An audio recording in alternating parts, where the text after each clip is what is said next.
hoy hemos llegado a una parte que yo considero que es fundamental en el proceso de enseñanza. Yo la considero así porque no podemos tener un entendimiento pleno del Dios nuestro sin una comprensión de la soteriología, de la doctrina de la salvación, de cómo Dios salva a pecadores culpables. Es de eso de lo que vamos a hablar en el día de hoy. Vamos a estar profundizando en esta doctrina. Una vez acabado todo lo relativo a todo lo relativo a la persona de Cristo, ahora vamos a hablar de su obra. Me hubiese gustado, por cuestión de tiempo no lo vamos a hacer, pero me hubiese gustado poder hablar de los oficios de Cristo. Cristo como rey, Cristo como profeta, Cristo como sacerdote. Son temas que realmente cuando uno lo empieza a estudiar no quiere detenerse.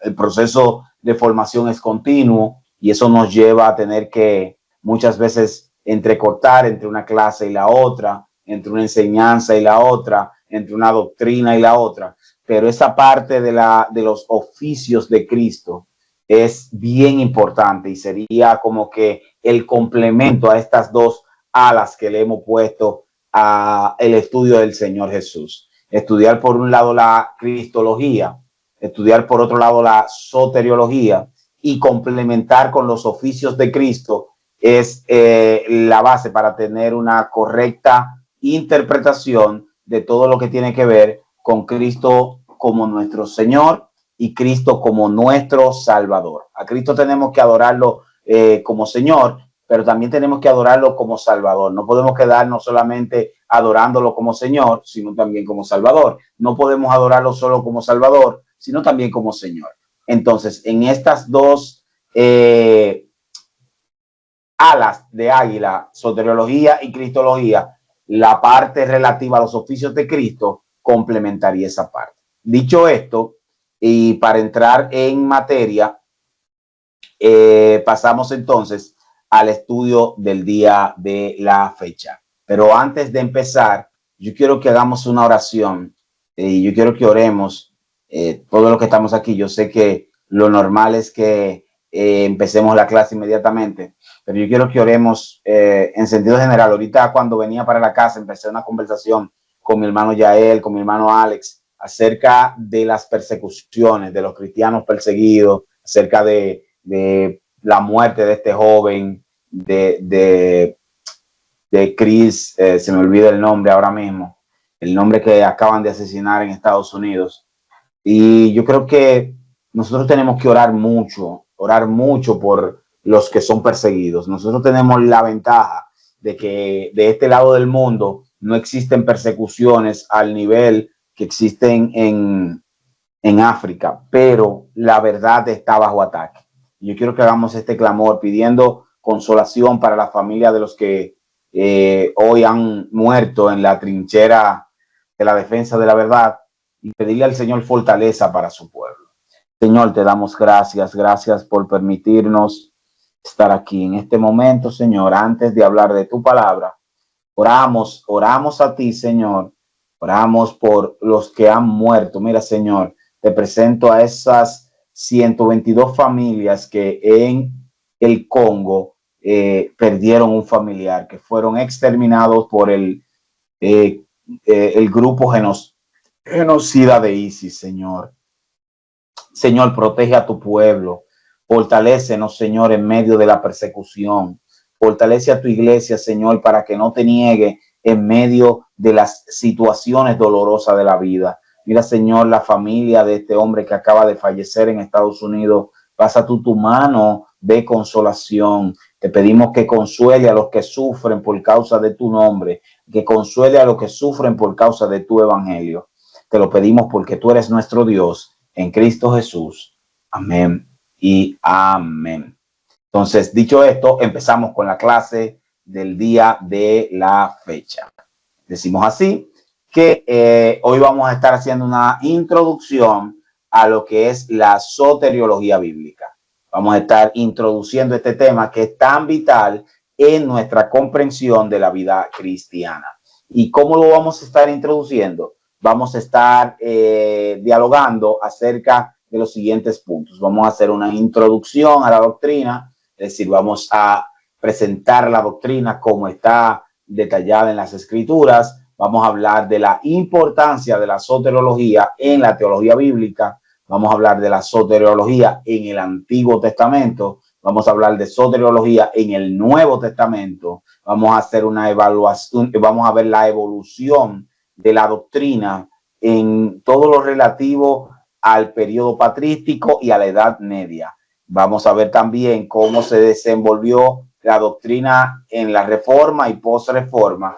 Finalmente vamos a ver modelos soteriológicos y conclusiones. Como esta es una clase introductoria, nosotros simplemente vamos a hacer uso del proceso de introducción. No vamos a detallar, no vamos a entrar a detalles, a grandes rasgos en ninguno de los temas, porque todos los temas van a ser cubiertos durante las próximas semanas que vamos a tener de clase. Esto es con la intención de no estropear el proceso de formación y el proceso de capacitación de los demás maestros, que los demás maestros tengan la posibilidad de ampliar sus temas, tengan la posibilidad de hablar de sus temas sin que se vea como que están sobre edificando encima de algo que ya se dijo. Entonces, dicho esto, pasamos a la parte introductoria.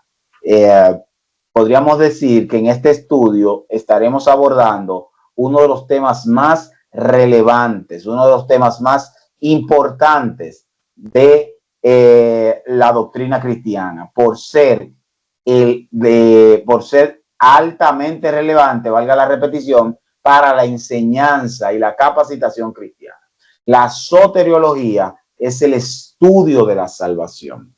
La palabra soteriología deriva de una palabra griega que se puede traducir etimológicamente como soter, que significa salvador o salvación, y logos, que significa palabra o que significa estudio, logía, que trata de cómo se estudia, cómo se estructura la salvación.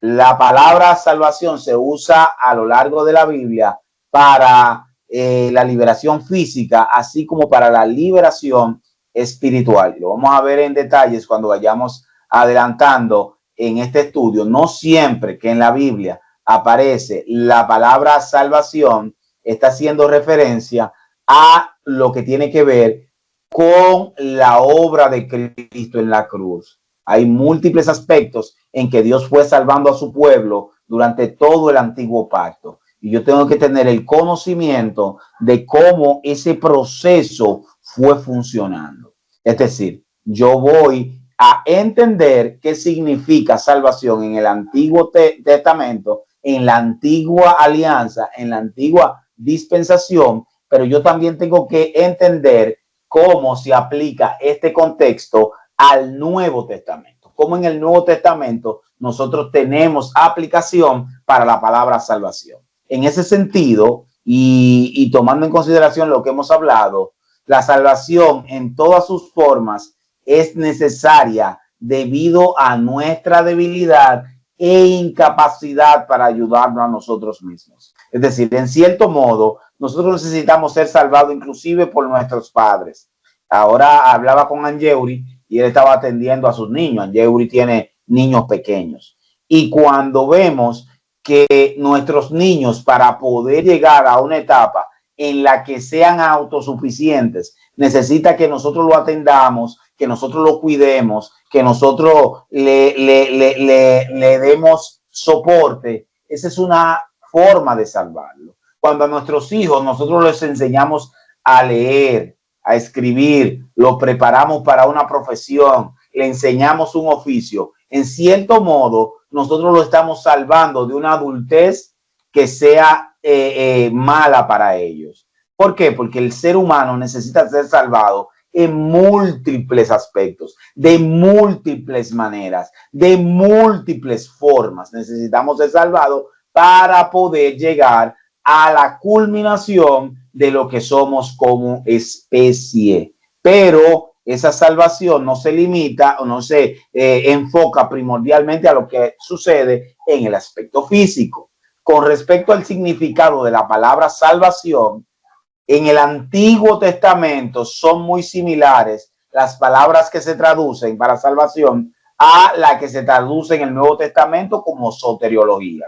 La palabra comunica la idea de liberación, seguridad, preservación, solidez, restauración y sanidad. Repito, la palabra en el Antiguo Testamento transmite la idea de liberación, seguridad, preservación, solidez, restauración y sanidad. Cuando hablamos de salvación, entonces, estamos hablando de algo seguro, algo que preserva, algo que es sólido, que restaura y que transmite sanidad, tanto física como espiritual.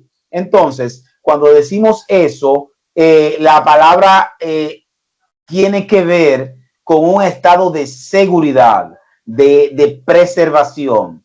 Pero aunque la palabra salvación expresa esta amplia gama, esta tan amplia gama de significados y de experiencias humanas, su uso específico y principal en la Biblia denota una obra de Dios en favor del hombre. En todas sus aplicaciones, en todos los aspectos, la palabra salvación hace referencia a una obra que Dios está haciendo a favor del hombre, una obra que Dios está ejecutando a favor del hombre, una intervención divina que busca, una intervención divina que anda detrás de preservar, de cuidar, de proveer de seguridad al hombre. Dios inicia una obra y el hombre recibe el acto, recibe la consecuencia de esa obra. Dios inicia un proceso a través del cual el hombre es preservado, a través del cual el hombre es restaurado, a través del cual el hombre es sanado. Entonces, en ese sentido, cuando hablamos de salvación,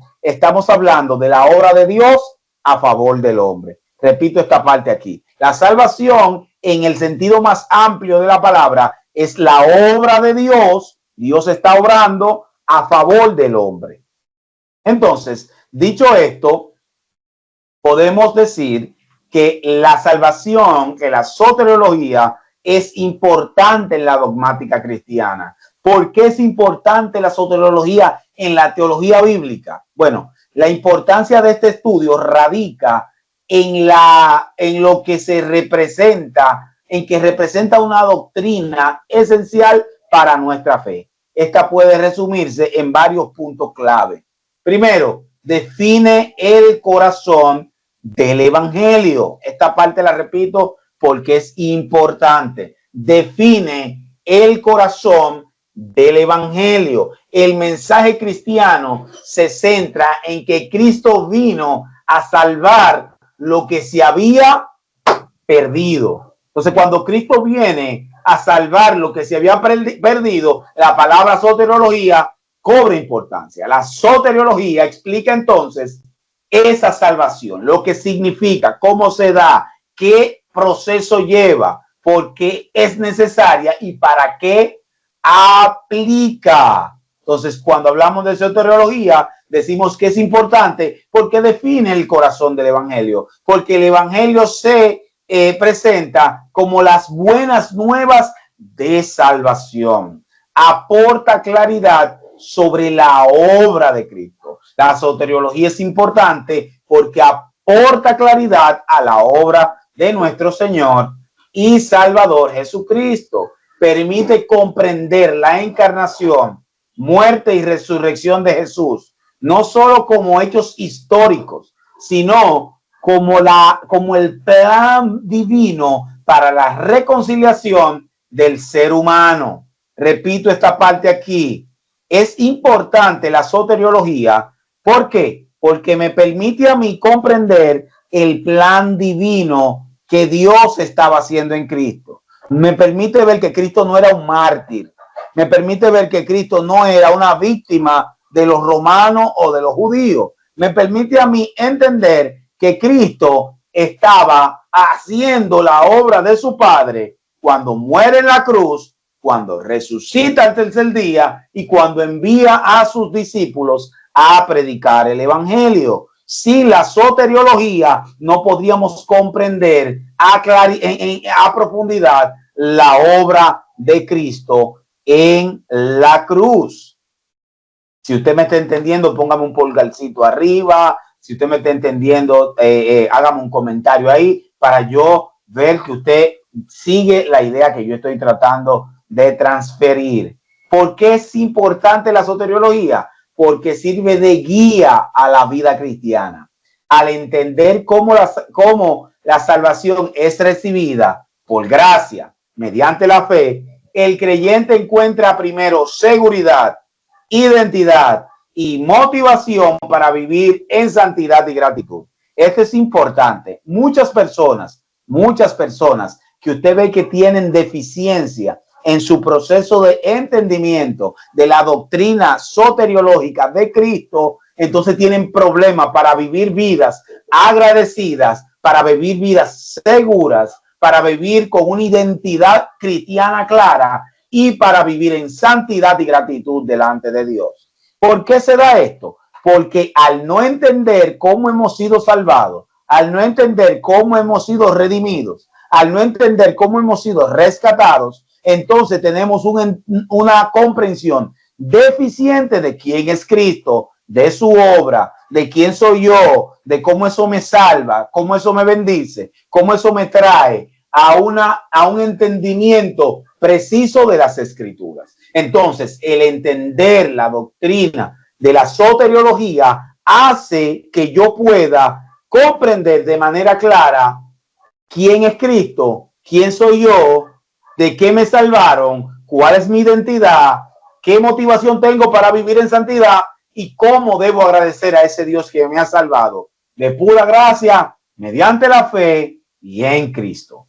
Entonces, dicho esto, lo próximo que tenemos que ver es que cuando hablamos de la importancia de la soteriología para la vida cristiana, para la teología cristiana, es importante porque protege contra los errores doctrinales. Ahorita Brian hablaba de ese tema, de las herejías, de los errores doctrinales y de los problemas que presenta el creyente al desconocer lo que significa el plan de salvación de Dios para los hombres. A lo largo de la historia surgieron interpretaciones equivocadas de la salvación, como la salvación por obras que predicaba hasta cierto punto Pelagio, el universalismo del cual Orígenes cayó presa, el sinergismo, es decir, que externamente hay un poder que obra la salvación, que no es Dios, y la soteriología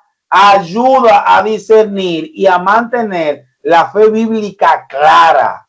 Entonces, cuando usted ve que hay deficiencias, que hay incongruencias en el proceso de entendimiento de la doctrina de la salvación, esto conlleva, esto promueve, esto acarrea una serie de problemas que van a terminar haciendo que yo entienda mal mi salvación. Y cuando entiendo mal mi salvación, aplico mal la Biblia, porque una mala comprensión de la soteriología produce una mala cristología produce una mala soteriología, y una mala comprensión de la soteriología produce una mala eclesiología. Es decir, cuando yo conozco mal a Cristo, voy a conocer mal su obra, y cuando conozca mal su obra, entonces por extensión voy a terminar comprendiendo mal todo lo que tiene que ver con la vida de iglesia. Entonces, para poder tener una vida de iglesia que sea congruente con Dios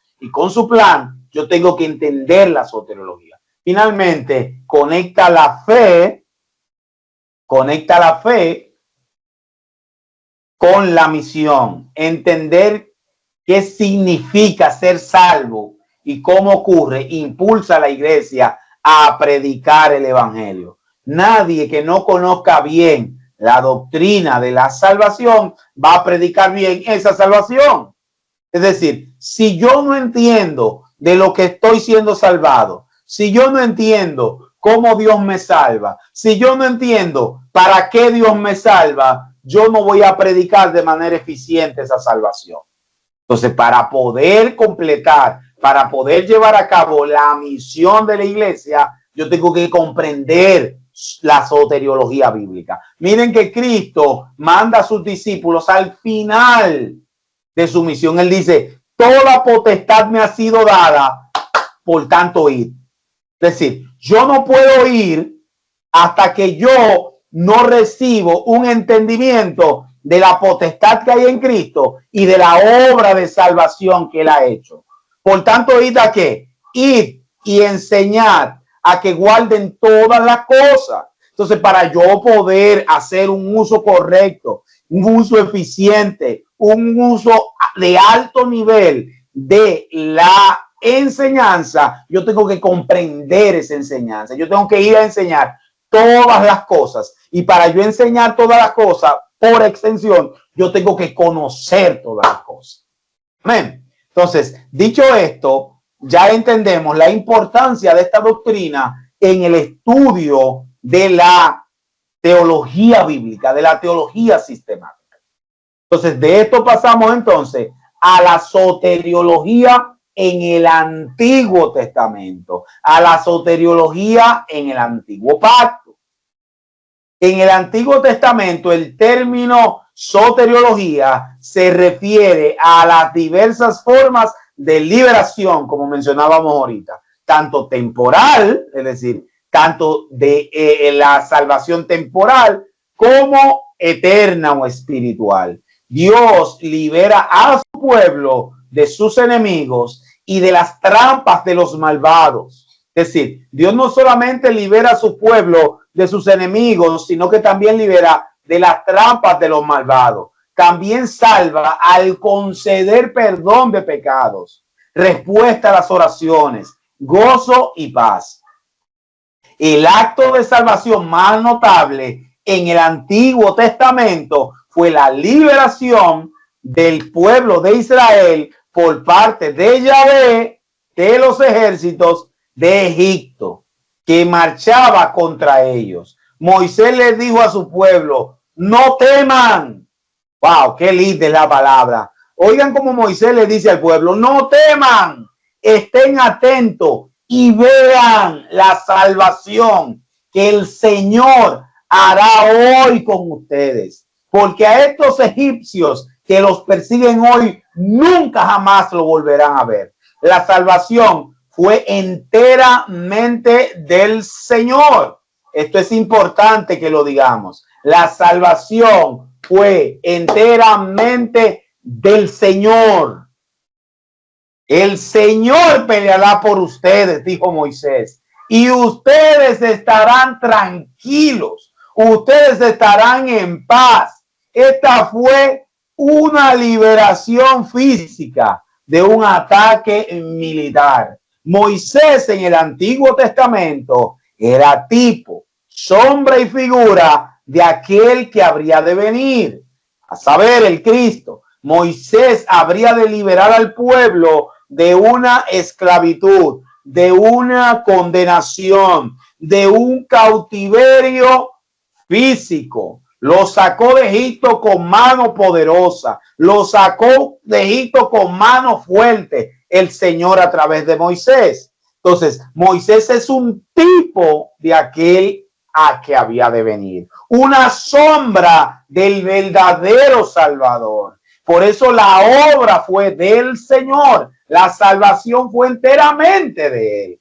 El Señor peleará por ustedes. La palabra de salvación es esta: el Señor peleará por ustedes. La palabra de redención es esa: el Señor peleará por ustedes. La palabra de liberación es esa: el Señor peleará por ustedes. Y ustedes estarán como tranquilos. Ustedes estarán tranquilos porque la salvación pertenece a nuestro Señor. Entonces, en el Antiguo Testamento, cuando hablamos de salvación, estamos hablando de esa obra que Dios hizo por su pueblo Israel, salvándolo de múltiples maneras y en múltiples ocasiones para que cumplieran su propósito. Siempre la salvación está atada a cumplir el propósito de Dios. Por eso cuando Dios saca al pueblo de Israel en el libro de Deuteronomio, Él le dice que Él los ha escogido para que sean su pueblo especial. La salvación tiene como propósito que Dios se haga parte de un pueblo especial, apartado, separado de las demás naciones de la tierra. Entonces, dicho esto, pasamos a la salvación en el Nuevo Testamento. Antiguo Testamento, la salvación es tipificada con la liberación y preservación del pueblo de Israel en todo el devenir de esa nación. En el Nuevo Testamento, esta salvación cambia. Esta salvación tiene un propósito diferente. Esta salvación tiene un objetivo diferente. Esta salvación está orientada a unas personas diferentes. Entonces, ¿qué significa la salvación en el Nuevo Testamento? En el Nuevo Testamento, el énfasis se centra en la liberación del pecado y de la muerte a través de Jesucristo. Entonces, cuando en el Antiguo Testamento la salvación tiene que ver con la liberación de un pueblo físicamente, en el Nuevo Testamento la salvación pasa más o está orientada a una liberación del pecado y de la muerte a través de Cristo el Señor. Lo vamos a ver en Hechos 4:12, lo vemos más hacia adelante, y en Hebreo 2:10. Hebreo 2:10 es interesante porque dice que no socorrió Dios a los ángeles, que eran mayor en dignidad que nosotros, sino que socorrió a la descendencia de Abraham. Qué interesante que Dios nos liberó del poder del pecado, del poder del diablo, que estábamos en servidumbre a él a causa de la muerte, y no liberó a los ángeles, que eran mayor en dignidad que nosotros. Por eso es que Charles Spurgeon tiene un sermón que yo le aconsejo a usted que lo escuche, que se llama Los ángeles reprobados, los hombres elegidos. Oh, gloria a Dios. Los ángeles reprobados y los hombres elegidos. Dios eligió salvar a la descendencia de Abraham, liberándonos por medio de la muerte del imperio de la muerte, liberándonos por medio de la muerte de Cristo en la cruz, del que tenía el imperio de la muerte sobre nosotros. Como cristianos, cuando pensamos en la salvación, a menudo nos referimos de nuestra liberación espiritual del lago de fuego. ¿De dónde? Del lago de fuego en el que estamos eternamente separados de Dios, al que está destinada toda la humanidad, a menos que nos volvamos a Cristo y seamos rescatados. La salvación es principalmente la liberación del pecado y de la condenación eterna, lograda por la gracia de Dios a través de la fe en Cristo y su muerte y resurrección. Se recibe como un don gratuito, no merecido, que implica no solo creer, sino también el arrepentimiento, un cambio de dirección respecto a los pecados y la confesión de Jesús como nuestro Salvador y Señor, como dice el libro de Romanos capítulo 10, que si creyeres en tu corazón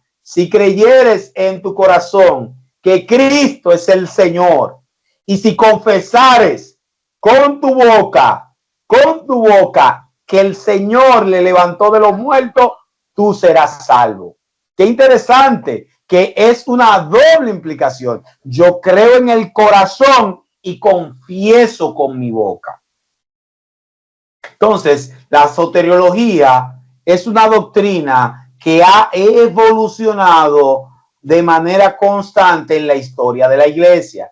No siempre los creyentes tuvieron una comprensión, un sistema soteriológico bien informado, sino que fue un desarrollo doctrinal que nos llevó desde el Nuevo Testamento hasta la Reforma Protestante y de la Reforma Protestante hasta nuestros días. En la era patrística, de la era de los padres de la iglesia, podemos dividirla en la era de los padres apostólicos y los padres apologistas hasta llegar a Agustín de Hipona.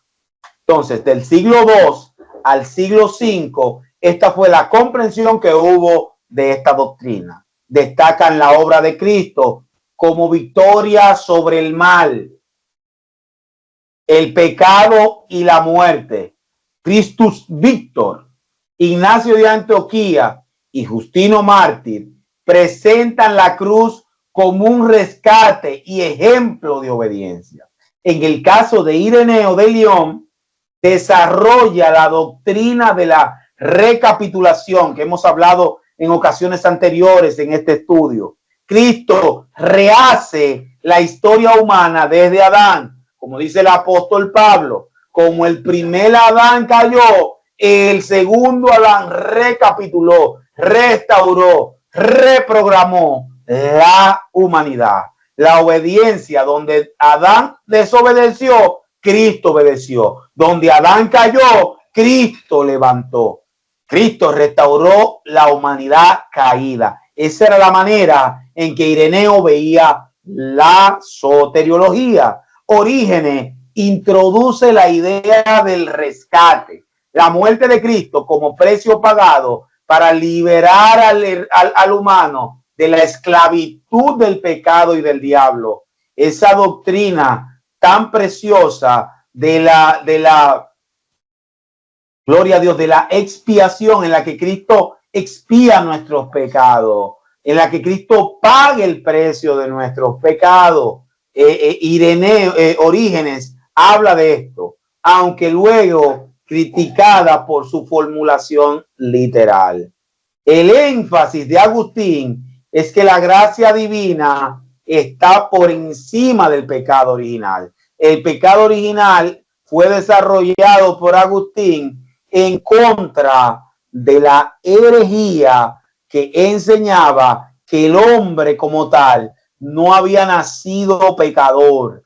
En este caso, Orígenes, Agustín se levanta en contra de esta herejía y empieza a predicar la gracia divina como único medio para yo alcanzar la salvación, para yo alcanzar una relación especial con Dios. Enfatiza la gracia divina frente al pecado original. La salvación no depende de la fuerza humana, sino de la encarnación y de la entrega de la gracia de Dios que transforma y regenera.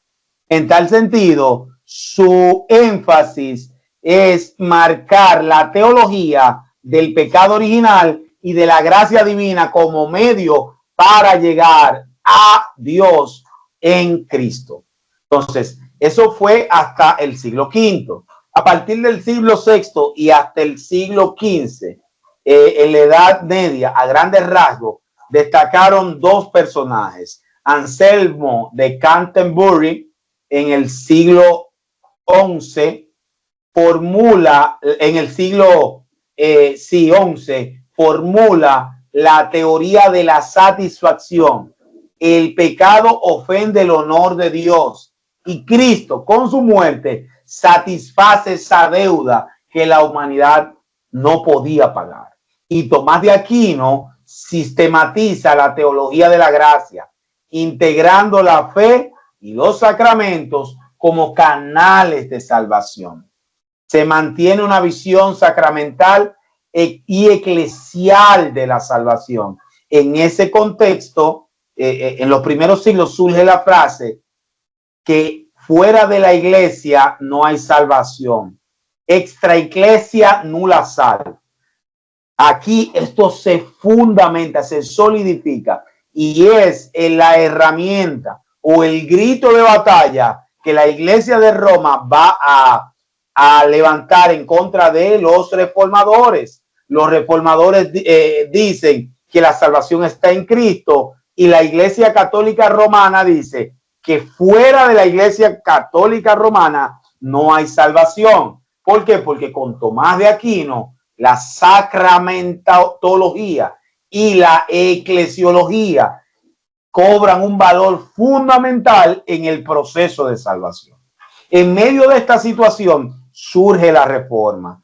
¿Por qué? Porque la Iglesia de Roma empezó a agregar sacramentos y en la Edad Media llegó a haber hasta 30 sacramentos. Para la época de Martín Lutero, la Iglesia de Roma tenía 7 sacramentos. Entonces, la Iglesia de Roma tenía el sacramento del bautismo, por el cual tú entras a la comunión con la Iglesia. Tenía el sacramento de la comunión, con el cual, de la confirmación, con la cual tú confirmas tu fe una vez tú tienes uso de razón. Recuerden que el bautismo en la Iglesia de Roma es para los niños, arranca con el nacimiento, los niños son bautizados. Después que tú te confirmas, entonces viene la comunión o viene la Eucaristía como sacramento que dispensa gracia salvífica, y tú, para poder mantenerte salvo, tienes que comerte la galleta, porque la Iglesia de Roma no da el vino. En la Iglesia de Roma el vino solamente lo toma el ministro. En muy raras ocasiones la Iglesia de Roma le da el vino a los congregantes. ¿Por qué? Porque para la Iglesia de Roma, con una doctrina que ellos desarrollaron que se llama la concomitancia, dice que en la Eucaristía, en el pan, está tanto el pan como la sangre, haciendo así nulo el mandamiento de Cristo de tomad, comed, esto es mi cuerpo, y tomad, bebed, esta es mi sangre. Por eso usted ve que en la iglesia protestante, en todas las iglesias protestantes, en todas las iglesias, a excepción de la iglesia católica, en las iglesias de corte protestante, como decía anteriormente, de corte ortodoxo, los creyentes en la Eucaristía disfrutan del pan y disfrutan del vino. Pero la Iglesia de Roma, que siempre se caracteriza por establecer dogmas por encima de las escrituras, le quitó la copa al pueblo.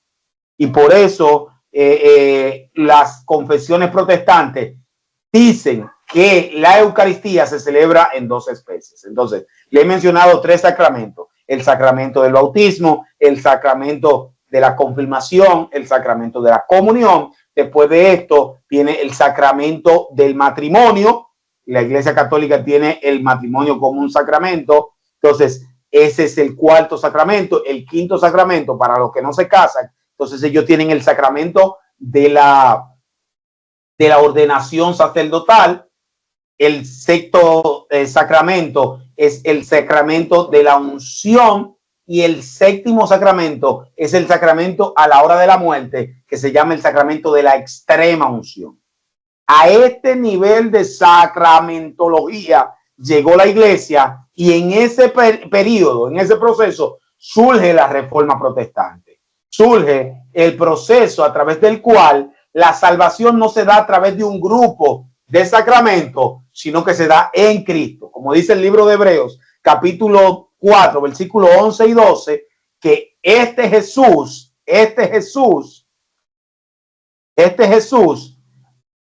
es la piedra reprobada, diciendo Pedro, por vosotros los edificadores, la cual ha venido a ser la cabeza del ángulo. ¿Del ángulo qué? Del ángulo de la salvación, de la obra de salvación de Dios en Cristo.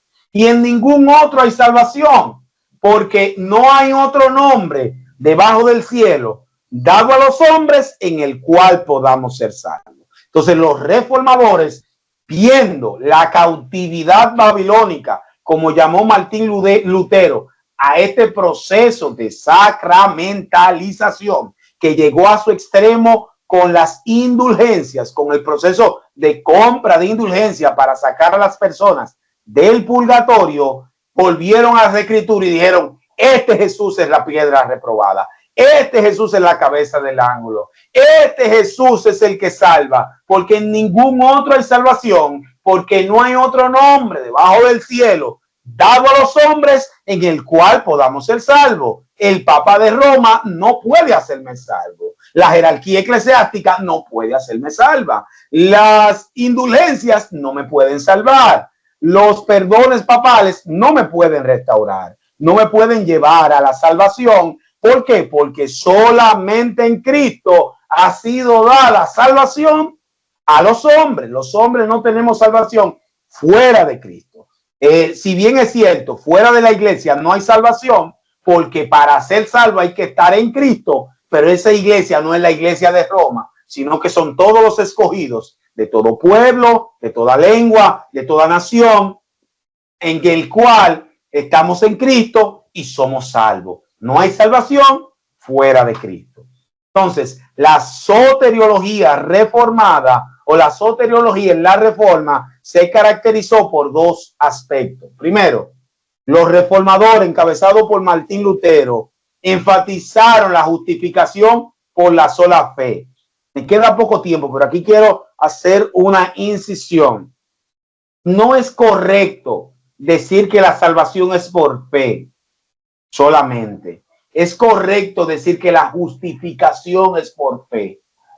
La salvación es por gracia, por medio de la fe.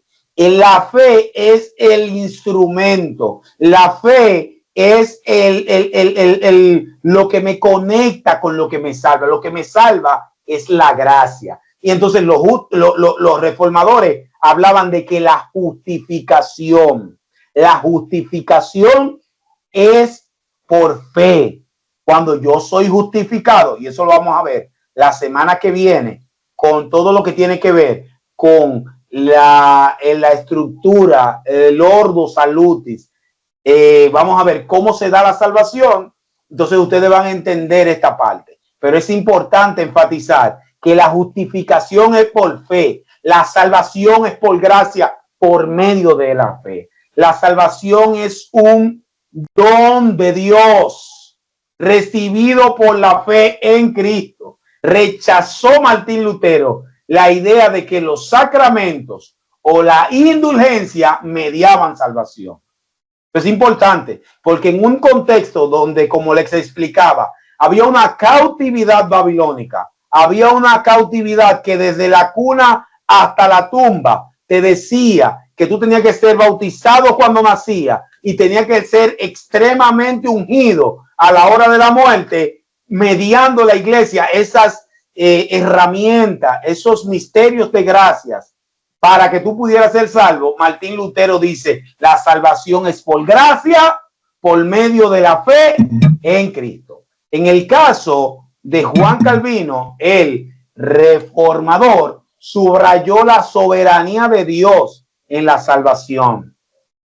Desarrolló la doctrina de la predestinación y afirmó que Dios elige a los que han de ser salvos.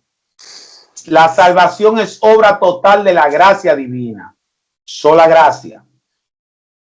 Zwinglio, escúcheme que se me fue, destacó la centralidad de Cristo y la necesidad de una fe viva.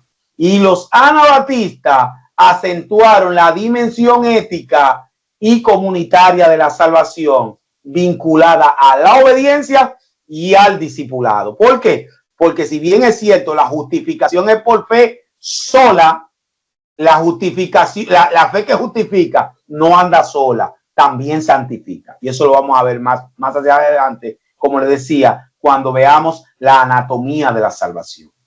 Finalmente, la respuesta católica a todo esto, la iglesia en el Concilio de Trento defendió la cooperación entre la gracia y la obra. Dios me da una gracia que me habilita y una vez yo soy justificado en esa gracia habilitante, yo tengo que hacer obras de condigno que me van a llevar a aumentar mi justicia hasta llegar un momento en el purgatorio donde yo tengo una justicia que sea digna de ser recibida en el cielo. Afirmó que la fe es esencial, es decir, el catolicismo no dice que tú te salvas por obra, ellos dicen que la fe es esencial, pero debe expresarse en obras de amor y participación en los sacramentos. Las obras de lo que los católicos hablan no son obras como las que nosotros conocemos en el judaísmo, son obras sacramentales. Lo que aumenta mi salvación, lo que aumenta mi justicia es participar de los sacramentos. ¿Por qué? Porque en los sacramentos existen las gracias que son dispensadas para yo aumentar mi justicia. Esa es la manera en que el catolicismo romano ve la salvación, una salvación altamente sacramental, altamente orientada a los sacramentos. Entonces, como ya me queda poco tiempo, voy a mencionar solamente 4 modelos soteriológicos. No lo voy a detallar, simplemente lo voy a mencionar para que usted, que queda pendiente en las próximas clases, pueda entenderlo. El primero de ellos es el modelo soteriológico calvinista reformado. La base es la soberanía de Dios en la salvación. Sostiene que la salvación depende totalmente de la gracia soberana de Dios. El ser humano es incapaz de buscar a Dios por sí mismo debido a su condición de pecado. Es escogido por Dios desde la eternidad para ser salvo. Cristo murió eficazmente por los elegidos y la gracia de Dios actúa de manera irresistible en ellos, asegurando su preservación, su perseverancia hasta el final. El énfasis es que la salvación es obra exclusiva de la gracia de Dios. El modelo arminiano, Arminio era un discípulo de Calvino y él desarrolló una postura para refutar el sistema soteriológico calvinista y lo basa en la cooperación entre la gracia divina y la libertad humana. Afirma que Dios ofrece salvación a toda la humanidad. La gracia previniente capacita al ser humano para responder al llamado divino, pero no lo obliga. La elección se basa en la fe prevista en quienes han de creer. Y aunque la salvación está disponible para todos, cada persona puede aceptar o rechazar la salvación. Además, el creyente corre el riesgo de apartarse y perderla si no persevera en la fe. El énfasis aquí es que la salvación depende de la cooperación entre la gracia de Dios y la libertad humana. En el catolicismo romano también existen 2 sistemas soteriológicos que lo voy a resumir aquí a grandes rasgos: el tomismo y el molinismo. El tomismo es muy parecido al calvinismo y el molinismo parecido un poco a la soteriología arminiana. En el tomismo la gracia es eficaz y necesaria y asegura la salvación. En el molinismo es suficiente y depende de la respuesta humana. El libre albedrío en el tomismo es limitado por la gracia y cooperativo. En el molinismo es pleno, decisivo en la salvación. La predestinación es compatibilista. Dios asegura la salvación de los escogidos. En el molinismo es condicional, basada en la respuesta del libre albedrío del hombre. El papel de Dios es activo y determinante en el tomismo. En el molinismo conoce y coordina respecto a la libertad. Estas 2 maneras de ver la salvación en el catolicismo, siempre dependiendo del sistema sacramental, recuérdenlo. Finalmente, a manera de conclusión, es importante comprender que Cristo murió solo por un tipo de personas: el pecador perdido, que se encuentra condenado ante un Dios santo y justo. Si no nos vemos desde la perspectiva divina como perdidos y necesitados de un Salvador, Cristo y su obra en la cruz serán rechazados. La cruz es la justa solución de Dios al problema del pecado, así como su mayor muestra de amor hacia el pecador. En la cruz, Dios juzgó nuestros pecados como Él exigía, su justicia, y perdona al pecador como Él deseaba en su amor. Comprender la cruz de Cristo es comprender el corazón de Dios hacia el mundo caído que desea salvar. Básicamente esta es mi exposición por el día de hoy. Dios les bendiga. Gracias por su paciencia, gracias por su tiempo y nuestro hermano Brian con todos nosotros.